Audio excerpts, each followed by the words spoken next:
Finally, as you and I stand here today, know that there is a generation of children growing up on the mean streets and forgotten corners of this country who are slipping away from us even as we speak. They walk down what's called the corridor of shame in rural South Carolina. They sit in battered classrooms somewhere in East LA. They are overwhelmingly black and Latino and poor. And when they look around and see that no one has lifted a finger to fix their schools since the 19th century. I visited schools in South Carolina that were built in 1890. When they're pushed out of the door at the sound of the last bell, some into a virtual war zone, is it any wonder they don't think their education is important? When the prisons are newer than the schools, is it any surprise that they don't think school is unimportant? Is it any wonder that they are dropping out at rates we've never seen before? I know these children. I know their sense of hopelessness. I began my career over 2 decades ago as a community organizer on the streets of Chicago's South Side. And I worked with parents and teachers and local leaders to fight for their future. We set up after-school programs, and we even protested outside government offices so that we could get those who had dropped out into alternative schools. And in time, we helped change some of their futures. So while I know hopelessness, I also know hope. I know that if we bring early childhood education programs to these communities, if we stop waiting until high school to address the dropout rate and start in earlier grades, if we bring in new teachers, new qualified teachers, if we expand college outreach programs like Gear Up and TRIO and fight to expand summer learning opportunities like I've done in the Senate, if we do all this, we can make a difference in the lives of our children and the life of this country. Not just in East LA or the South Side of Chicago, but here in Manchester and suburban Boston and rural Mississippi. I know we can. I've seen it happen.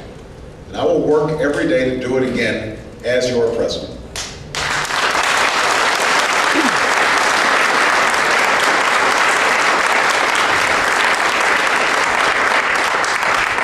But, and here's part of the hard part, I can't do it alone.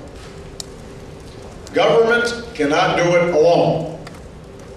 We can spend billion after billion on education in this country. We can develop a program for every problem imaginable. We can fund those programs with every last dime that we have. But there is no program and no policy that can substitute for a parent who is involved in their child's education from day one. There's no substitute for a parent who will attend those parent-teacher conferences. Make sure their children are in school on time. Help them with their homework after dinner. And I have no doubt that we will still be talking about these problems in the next century if we don't have parents who are willing to turn off the television set once in a while and put away the video games and read to their child. Responsibility for our children's education has to start at home.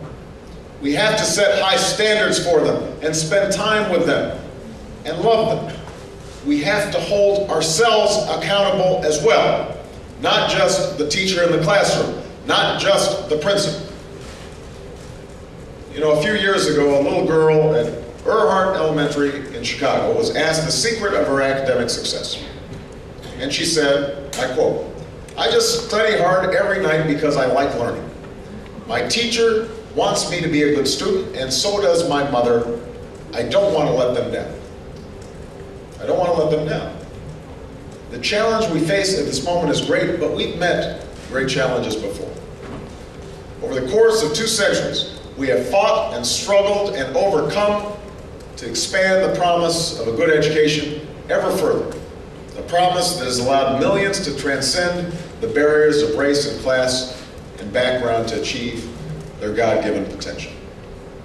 It is now our moment to keep that promise, the promise of America alive in the 21st century.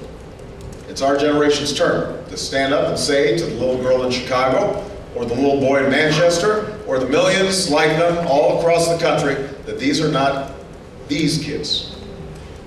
They are our kids. They don't want to let us down, And we can't let them down either. That's what I'll be fighting for in this election. That's what I'll do as President of the United States. I hope you'll join me in that journey. Thank you very much.